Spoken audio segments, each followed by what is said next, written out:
अवलाकोट से खुर्शीद बेग की खबर शामिल करते हैं।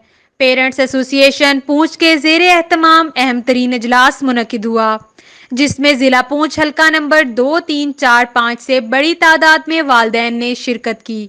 इजलास में मुशावरती अमल के जरिए पेरेंट्स एसोसिएशन पूंछ की जनरल कौंसिल का क्याम अमल में लाया गया। इजलास में इस बात का हतमी फैसला किया गया कि जब तक स्कूल बंद हैं, कतई तौर पर ट्यूशन फीसिस और दीगर वाजिबात अदा नहीं किए जाएंगे। इजलास में शरीक तमाम वालदैन ने इज्तमाही तौर पर पेरेंट्स एसोसिएशन पूंछ के मेंबरान पर मुकम्मल एतमाद का इजहार किया और इन्होंने हुकूमत, इंतजामिया और प्राइवेट स्कूल्स एसोसिएशन से मुज़ाकरात का अख्तियार दिया।